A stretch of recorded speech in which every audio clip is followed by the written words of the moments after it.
بسم اللہ الرحمن الرحیم۔ اللہم صلی علی سیدنا مولانا محمد وعلی آلہ وصحبہ وبارک وسلم۔ حاضرین محترم، یہ بڑا شکوہ ہے، یہ بڑا گلہ ہے کہ ہم نماز پڑھتے ہیں، ہم وظائف کرتے ہیں، ہم اوراد پڑھتے ہیں، دعائیں کرتے ہیں، لیکن ہماری زندگی پر اس کے اثرات نہیں، قبولیت ہمیں ظاہری طور پر نظر نہیں آتی۔ یہ بڑا گلہ ہے، بڑا شکوہ ہے۔ تو اس کے جہاں اور بہت سے اسباب ہیں، وہاں آج جو میں سبب بیان کرنے جا رہا ہوں، یہ ایک بڑا اہم سبب ہے، بڑا امپورٹنٹ فیکٹر ہے، جو ہمارے عبادات، معاملات اور دعاؤں کی قبولیت میں رکاوٹ ہے، بڑی رکاوٹ ہے۔ وہ کیا ہے کہ شوق نہیں ہے۔ علامہ اقبال نے کہا تھا، شوق تیرا اگر نہ ہو میری نماز کا امام، میرا سجود بھی حجاب، میرا قیام بھی حجاب، میرا سجود بھی حجاب۔ حجاب پردے کو کہتے ہیں، یعنی قیام نے، سجدے نے، اللہ کی عبادت نے تو میرے اور میرے رب کے درمیان سے پردے ہٹانے تھے، حجاب اٹھانے تھے، مجھے معرفت نصیب ہونی تھی، پردے اٹھ جانے تھے ان سے۔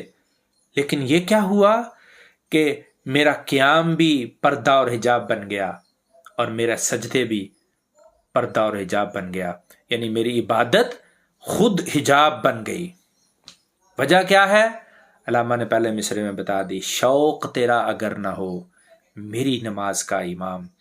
حاضرین محترم، اس شوق کو پیدا کر لیں تو ہماری عبادات میں وہ اثرات آ جائیں گے جس کا مطالبہ ہم کرتے رہتے ہیں۔ دیکھیے صحابہ کرام ہر عبادت کیسے کرتے تھے، ان کے اندر کس قدر شوق تھا، اور اس شوق کا پہلا ایلیمنٹ محبت ہوتی ہے۔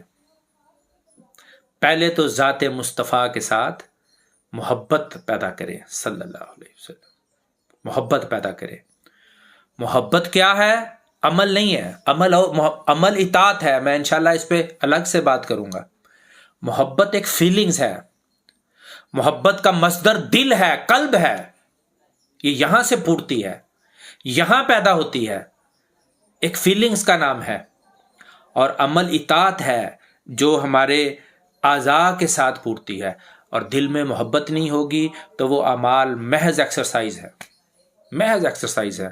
تو اگر شوق پیدا کریں گے تو انشاءاللہ کے اندر اتنی جاذبیت ہے، اتنے اثرات ہیں کہ ہماری زندگی کو اپنے دائرے میں لے لیتی ہیں۔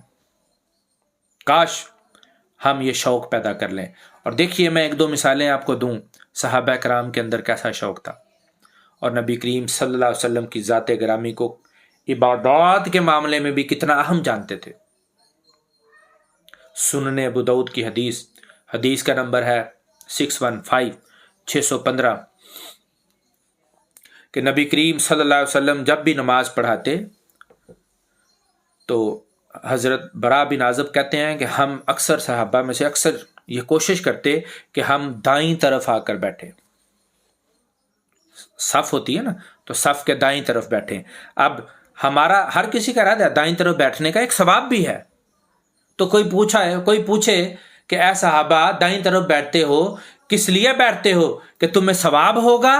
وہ کہتے ہیں نہیں، ثواب کی نیت نہیں ہے ابھی، وہ بھی ملے گا انشاءاللہ، اس کی نیت ہوگی تو وہ بھی ملے گا، لیکن ابھی ہمارا ارادہ دائیں طرف بیٹھنے کا یہ ہے کہ جب ہمارے آقا حضور نبی کریم صلی اللہ علیہ وسلم سلام پھیریں گے نماز کے بعد، تو دائیں طرف جب منہ کر کے بیٹھیں گے تو آپ کا چہرہ انور سب سے پہلے ہم دیکھ لیں گے۔ اللہ اکبر! یہ ہے شوق تیرا اگر نہ ہو میری نماز کا امام۔ آگے چلیے، صحیح بخاری کی روایت ہے، بڑی مشہور روایت، آپ نے سن رکھی ہوگی، میں صرف اس کی اینگلنگ کر رہا ہوں شوق کے ساتھ، کہ صحیح بخاری حدیث نمبر 680 ہے، 680۔ نبی کریم صلی اللہ علیہ وسلم جب مرض الموت میں تھے، میں اس کا مفہوم عرض کر دیتا ہوں۔ جب آپ مرض الموت میں تھے اور ایک دن آپ نماز پڑھانے کے لیے نہیں آ رہے تھے، آپ کے مصلی پر سیدنا ابو بکر صدیق نماز پڑھایا کرتے حضور کے حکم سے، تو پیر کا دن تھا، صحابہ کہتے ہیں ہم لوگ صفوں میں تھے، نبی کریم صلی اللہ علیہ وسلم نے سیدہ عائشہ ام المومنین، آپ ان کے گھر تھے چونکہ، تو آپ نے کھڑکی سے ایسے پردہ ہٹایا اور ہماری طرف دیکھا، تو وہ کہتے ہیں نماز میں تھے، لیکن شوق تیرا اگر نہ ہو میری نماز کا امام، تھے نماز میں، اللہ کی عبادت میں، لیکن وہاں جو حضور کی زیارت کا شوق تھا وہ بھی ساتھ ساتھ چل رہا تھا۔ پہلی مثال میں بھی آپ نے دیکھا، یہاں بھی دیکھیے، جب انہیں پردے کی آواز آئی، آہٹ محسوس ہوئی، تو انہوں نے دیکھا حالت نماز میں ہی ایسے پلٹ کر دیکھا تو حضور نبی کریم صلی اللہ علیہ وسلم کا چہرہ انور نظر آیا، اور وہ نماز میں ان کا کانسیپٹ بن گیا۔ صحابہ کہتے ہیں کہ حضور کا چہرہ مبارک ایسا تھا گویا مصحف کھل گیا ہو، قرآن پاک، کانا وجہہ ورقۃ مصحف، یعنی کوئی مصحف کھل گیا ہو، اس کا ورق کھل گیا ہو، آپ کا چہرہ انور ایسا لگ رہا تھا۔ یہ صحابہ کرام نے، صحیح بخاری کی روایت ہے، انہوں نے کہا آج کے دور میں کوئی یہ بات کہہ دیتا تو اپنے آپ کو توحید کے لمبردار کہنے والے نہ جانے کیا کیا کہہ دے، دیکھو جی چہرہ کو قرآن پاک کے ساتھ ملا دیا، دیکھو جی مبالغہ کر دیا، دیکھو جی کہاں پہ اللہ کے نبی کو ملا دیا، 100 طرح کے فتوے لگاتے۔ اب کسی میں ہمت ہے تو لگاؤ صحابہ کرام کا فتویٰ۔ صحابہ کرام حضور کے محبت کے شوق میں جس قدر بڑے ہوئے تھے آپ اس کا تصور بھی نہیں کر سکتے۔ آپ کی زبان پر ایسے ہی کسی نے رٹا دیا ہے کہ جی یہ کام صحابہ نے کیا تھا، یہ کام صحابہ نے کیا تھا، یہ کام صحابہ نے کیا تھا۔ میں کہتا ہوں کہ جو کام صحابہ نے کیے ہم تو اس کا عشر شیر بھی نہیں کر سکتے۔ صحابہ حضور کی محبت میں، حضور کے عشق میں، حضور کی جذبہ اطاعت میں، حضور کے جذبہ اتباع میں کس حد تک بڑے ہوئے تھے، اس کی تو مثالیں نہیں ملتی، ذرا دیکھیے۔